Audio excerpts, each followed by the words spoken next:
Bonjour la famille, bienvenue dans votre Focus Actu. Je suis Orman Bola. Alors, ça y est, plus de 50 ans après, la République démocratique du Congo est donc qualifiée à la Coupe du Monde. Donc, les Léopards, les RDC, vont jouer la Coupe du Monde. C'est historique, c'est exceptionnel, c'est magnifique. Il y a des qualificatifs qui peuvent manquer pour décrire ce qui s'est passé le 31 mars 2026. Les Léopards ont arraché une victoire précieuse, combien exceptionnelle, gigantesque, devant l'équipe de la Jamaïque. 1-0, but marqué par Axel Tonzebe. Alors ici, j'aimerais vraiment que les Congolais puissent être reconnaissants. Et que nous puissions surtout respecter ceux qui ont concouru, ceux qui ont travaillé pour cette victoire, ceux qui ont fait en sorte que nous puissions nous retrouver dans cette situation. Pourquoi? Parce que l'histoire retiendra que 52 ans après, l'équipe du football de la République démocratique du Congo peut enfin être présente parmi les grandes nations footballistiques du monde. La dernière fois, c'était en 1974. À cette époque, le président Laurent Désiré Kabila n'était pas encore président, chef de l'État de la République démocratique du Congo. Lorsque la RDC était qualifiée pour la première fois à la Coupe du Monde, le président Joseph Kabila n'était pas encore chef de l'État, président de la République démocratique du Congo. Le président Félix Tshisekedi n'était pas encore à la tête de la RDC.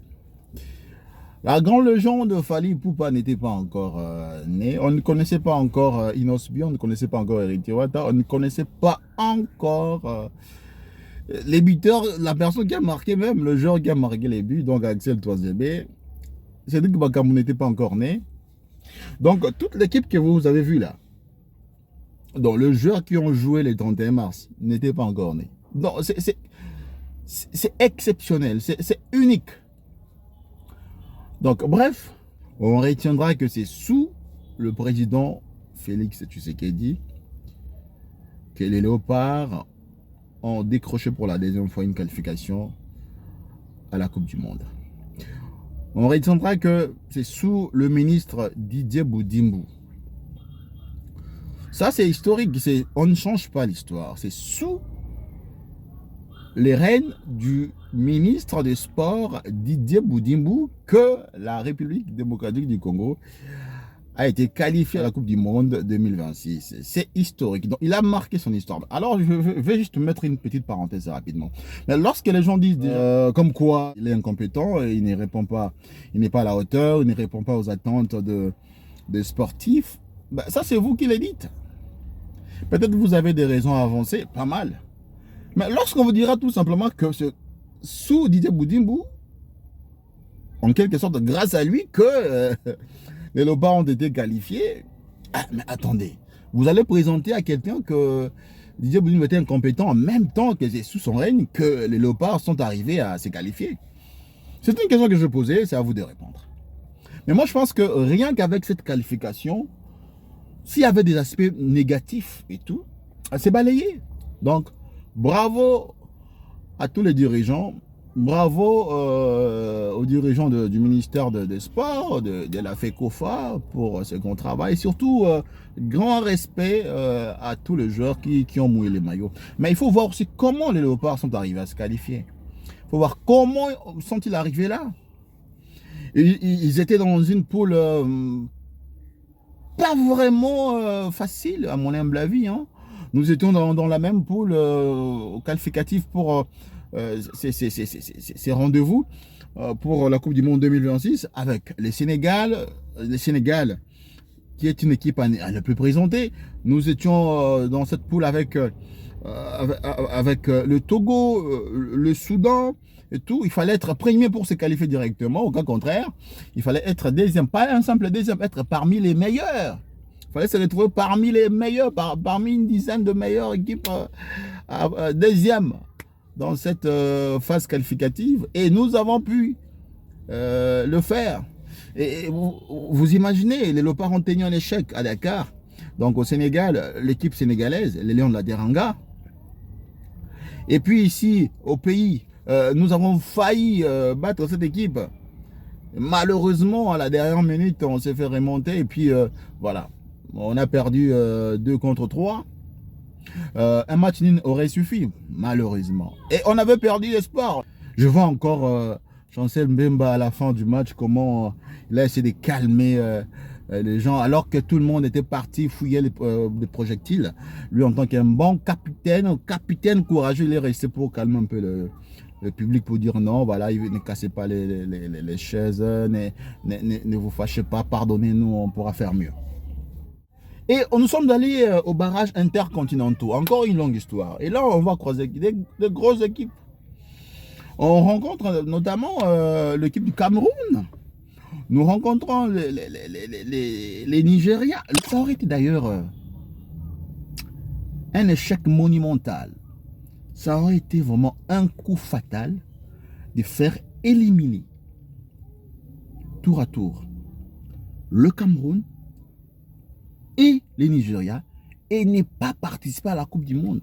Être battu ou éliminé par la Jamaïque. Mais heureusement, on n'est pas arrivé là. On a fait le job. Les Léopards ont fait le job. Coup de chapeau donc à nos Léopards. On retiendra que c'est sous Chancel Mbemba comme capitaine que la République démocratique du Congo a décroché pour la 2e fois sa qualification à une Coupe du Monde. Il y a des Congolais qui sont nés, passés, qui rêvaient voir notre pays à la Coupe du Monde. Mais ça n'a pas été possible. Là, en 2026, la RDC va jouer la Coupe du Monde aux États-Unis, au Mexique et puis au Canada. Bravo, bravo, bravo à notre pays. Bravo à Chancel Mbemba, bravo au ministre des Sports, bravo à Cédric Bakambu, bravo à Axel Touanzebe, bravo à Tupenga, Moutoussamy et tous les joueurs de l'équipe nationale. Bravo à vous. Donc je pense que nous allons faire une bonne participation à la Coupe du Monde. Mais après, quelle que soit l'issue de la Coupe du Monde, la participation déjà nous suffit en fait. Nous on voulait d'abord voir la participation de la RDC à la Coupe du Monde et de vibrer. Alors, respect encore une fois tous ceux qui ont contribué pour cette victoire. Donc coup de chapeau. Je voulais vraiment juste dire qu'on retiendra que sous le président Félix Tshisekedi, sous le ministre Didier Boudimou, sous les capitanats de Chancel Mbemba, que la République démocratique du Congo a décroché pour la 2e fois son billet pour une phase finale de la Coupe du Monde. Donc, tous ceux qui ont concouru pour la qualification de la République démocratique du Congo à la Coupe du Monde 2026, ils sont tous des compétents.